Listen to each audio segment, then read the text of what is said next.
Today we're going to present you one of the EU countries that might appear pretty new to some, to Thailand, or even to ASEAN, but has more connections to Thailand than one would expect. That's right, and Hungary is a landlocked country in Central Europe. It's a Schengen state and it joined the European Union back in 2004. However, its bilateral ties with Thailand go way back since the beginning of the 19th century. First of all, I should start with a little bit of historical background.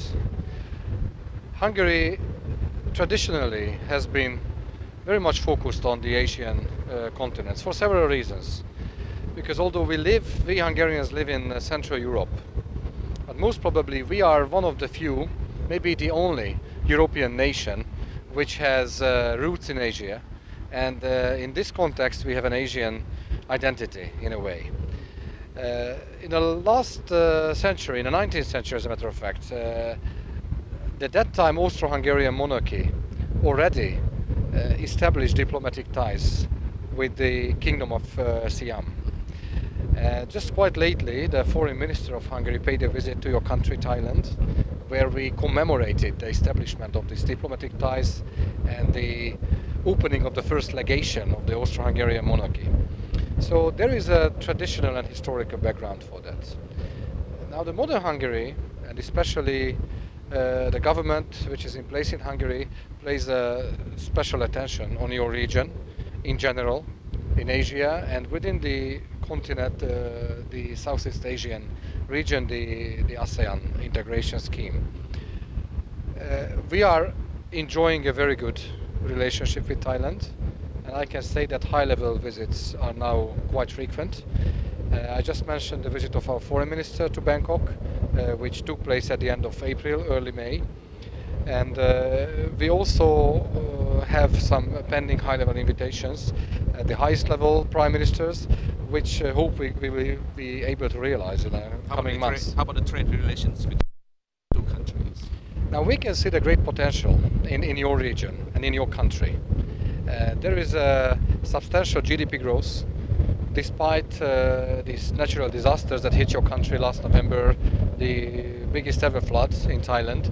We see the dynamism in your country, and we see this impression we have about the entrepreneurship in your people. And I can say that Hungarian-Thai trade figures are quite promising. It's about €500 million per year, but we see a great potential to increase it significantly.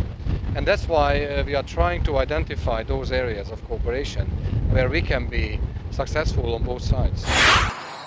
Apart from Thailand, Hungary sees a huge potential for growth in Asia as well as ASEAN and is now endorsing the conclusion of free trade agreements with ASEAN countries. As you see, Hungary is a member of the European Union as well.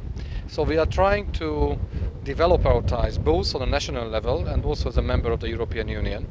And I can tell you that there is a structured formal cooperation mechanism between the European Union and the ASEAN. The latest foreign ministers meeting took place in Brunei at the end of April, where our foreign ministers also participated.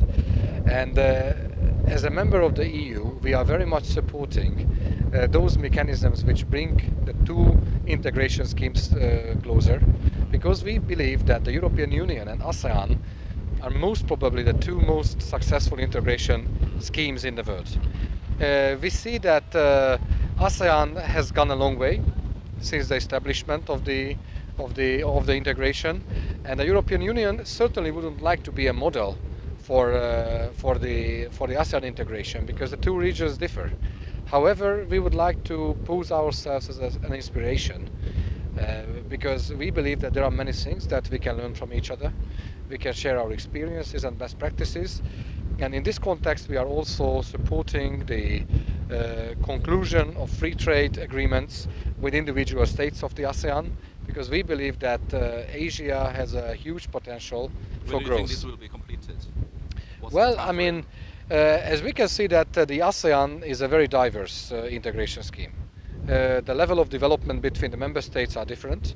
And for the time being, we believe that this is more realistic to sign first free trade agreements between the European Union and individual members of ASEAN, individual countries.